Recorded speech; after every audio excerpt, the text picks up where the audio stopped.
Deus é cristão? Essa é uma pergunta que pode parecer tola ou ingênua, mas dependendo da resposta que se dê a essa pergunta, nós temos posturas muito intolerantes na vida. Aliás, na história da igreja há muitos exemplos de como essa intolerância foi praticada, tendo por base essa frase. Ou seja, a ideia de que Deus pertence ao cristianismo. Mas será mesmo? Vamos conversar um pouco sobre isso. Mas antes, claro, se você é novo ou nova aqui no canal, aproveita para se inscrever, dê o seu like se estiver curtindo o vídeo e também fique à vontade para escrever seus comentários. Você é muito bem-vindo, muito bem-vinda aqui nesse canal. Como vocês sabem, no final de cada mês a gente faz aqui uma live sobre uma das crônicas de Nárnia. Já fizemos sobre o Sobrinho do Mago, o Leão Feiticeiro Guarda-Roupa e o Cavalo e seu Menino. E o próximo será Príncipe Caspian e temos então as restantes crônicas. Mas eu estava relendo algumas crônicas até para preparar essas lives e eu me deparei mais uma vez com essa aqui, né? A Última Batalha, que é a última das crônicas de Nárnia. Eu não vou agora esgotar esse assunto, a gente vai ter uma live para esse livro em breve, mas queria chamar a atenção para algo nessa história que talvez nos ajude a responder essa pergunta: Deus é cristão? Bom, antes de tudo, vale lembrar o seguinte: essa ideia de que Deus pertence a um povo ou pertence a uma fé, a uma religião, não é recente. A gente tem isso na história das religiões em geral. No judaísmo, por exemplo, muitas e muitas vezes, o povo de Israel achou-se proprietário de Yahvé, como se Deus fosse uma espécie de divindade tribal. E aí, várias vezes, nós temos os profetas denunciando esse tipo de pensamento e deixando claro o seguinte: ora, Deus não é Deus de Israel apenas, Deus é Deus do mundo. Tanto é assim que o profeta Amós afirma o seguinte: se Deus fez o êxodo para os israelitas, de igual forma, fez também o êxodo para os filisteus e para os sírios. Ou seja, há aqui uma ação divina que não faz acepção de pessoas. Um traço, inclusive, que vai ser relembrado lá no Novo Testamento, a afirmação de que Deus não faz, de fato, acepção de pessoas. Mas a história continua, essas tentativas de aprisionamento do sagrado também continuam. Na própria época de Jesus, nós temos as figuras dos fariseus, escribas e saduceus, dos especialistas na lei de Deus, que entendiam que, de certa forma, Deus era propriedade deles. E isso é tanto assim que eles se sentiam na condição de poder escolher quem iria se aproximar de Deus e quem não poderia se aproximar. Aliás, Jesus denuncia esse grupo com muita força, dizendo o seguinte: ai de vós, escribas e fariseus hipócritas, porque fechais o reino dos céus diante dos homens, pois vós não entrais, nem deixais entrar os que estão entrando. Ou seja, eles se tornaram uma espécie de porteiros do céu. Eles estão lá tentando regulamentar quem pode entrar e quem não pode entrar na presença de Deus. Isso, de novo, não é algo incomum. A história do cristianismo isso foi se repetindo muitas e muitas e muitas vezes. Na Idade Média, por exemplo, nós temos as cruzadas medievais que tentavam reconquistar terras para os cristãos em nome de uma suposta vontade divina para isso. E as cruzadas foram muito sangrentas. Essa imagem que você está vendo na tela, que é a pintura de Carl Theodor von Piloty, chamada A Tomada de Jerusalém, mostra os cruzados chegando na Cidade Santa e se prostrando em adoração, em louvor a Deus. Mas isso não condiz com a realidade. Na verdade, eles praticavam violência e morte de muita gente. E tudo isso em nome da seguinte ideia: nós somos os proprietários de Deus e nós, então, temos o dever de reconquistar essa terra para o Deus que é nosso. Em outras cruzadas, a mesma lógica se repetiu. E tudo isso tendo por base essa afirmação de que, de alguma maneira, se entende Deus como propriedade e a salvação como exclusividade dos cristãos. Avançamos no tempo e o mesmo procedimento se repete na conquista do Novo Mundo, no século XV e XVI. Os cristãos europeus olharam para a América e estabeleceram a América como a nova Jerusalém a ser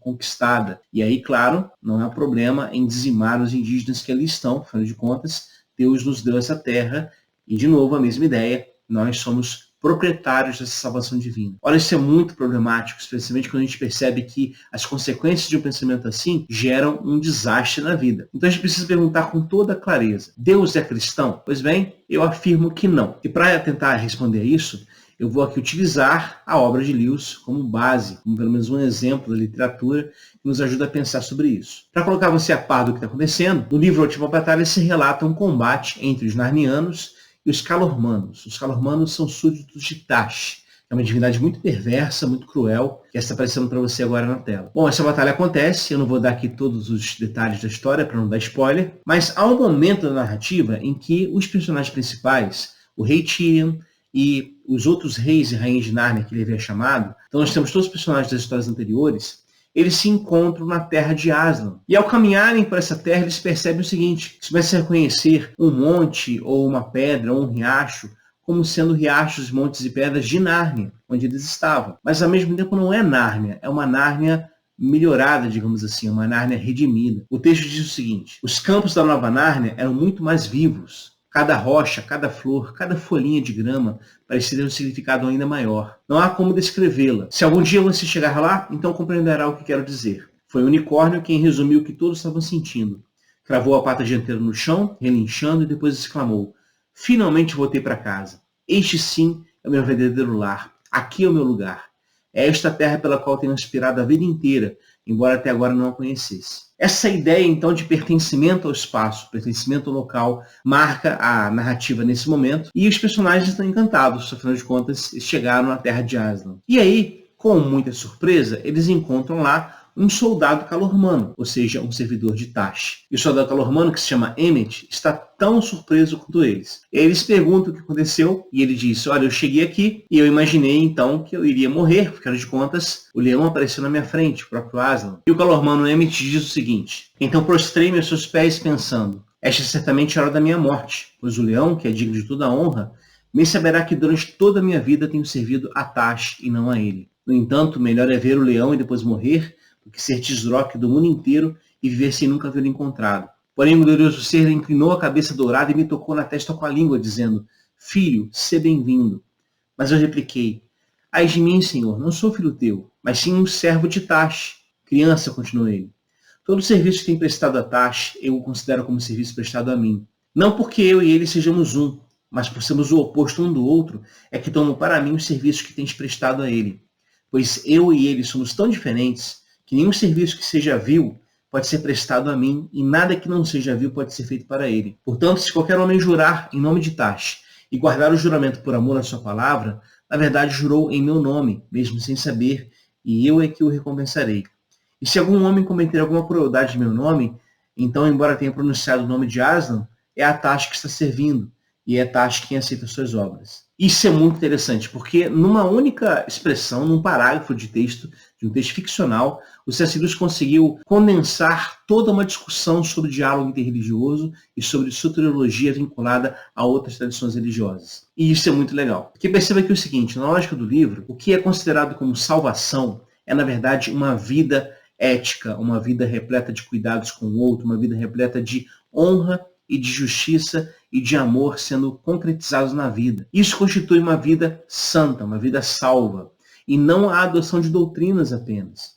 Então perceba que nesse momento estamos lidando aqui com um valor máximo para julgarmos as religiões, que é a vida humana. Qualquer proposta religiosa, incluindo o cristianismo, que desumaniza o ser, que retira o valor da vida, não pode ser chamada de vinculada a Jesus de Nazaré e nem de cristã. Traduz-se nesse texto a seguinte afirmação: Deus não é propriedade da igreja. A igreja não tem nas mãos a salvação para distribuir como bem lhe apraz. Na verdade é o oposto. A igreja é fruto da salvação de Deus e não o contrário. Então nós estamos lidando com uma afirmação muito central à soteriologia do cristianismo.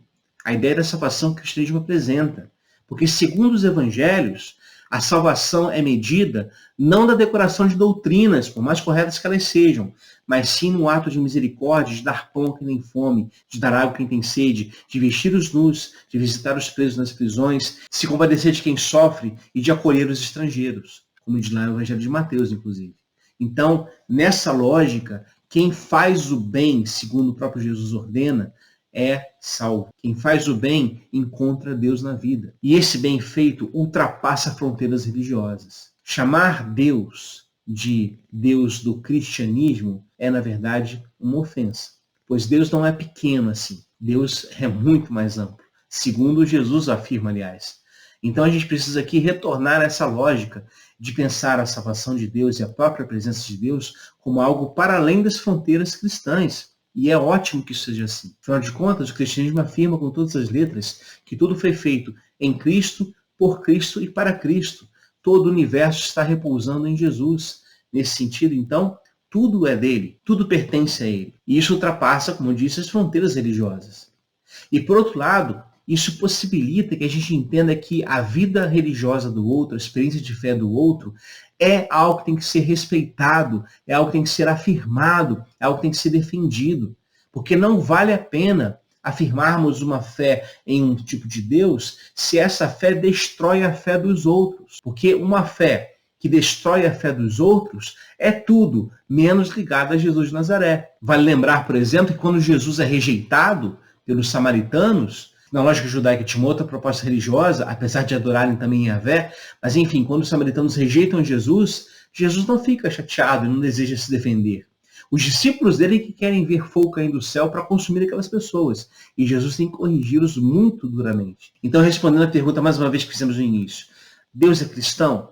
Não. E graças a Deus que não é. Porque se fosse, nós teríamos um ídolo, um Deus mesquinho, um Deus pequeno, um Deus apequenado, uma divindade egocêntrica e egoísta. Mas não é assim. Deus é o doador da vida. O hálito de Deus, né, o sopro de Deus, a ruá de Deus, que é soprada sobre a humanidade, é o que faz com que a vida aconteça. Então, se é assim, a gente não pode de forma alguma dar guarida para qualquer tipo de procedimento ou de pensamento que seja intolerante para com a fé alheia. Ao contrário, nós temos que nos entender como irmãos e irmãs nesse espaço que é a vida humana. O Hans King, que é um teólogo católico, diz que só haverá paz no mundo se houver paz entre as religiões. Pois bem, só pode haver paz entre as religiões se houver espaço para diálogo, compreensão, respeito e afirmação do outro. Aí talvez haja uma esperança de fato de gerarmos essa paz. Bom, é isso, pessoal. Espero que vocês tenham gostado desse vídeo. Se você gostou, curta o vídeo, compartilhe o conteúdo, faça os comentários aqui também. Quero lembrá-los que no último domingo desse mês nós teremos mais uma vez aqui uma live abordando Crônicas de Nárnia, dessa vez Príncipe Caspian. Então, se você não leu o livro ou não assistiu o filme, ainda tem um tempinho pela frente, faça isso e esteja aqui com a gente participando desse momento.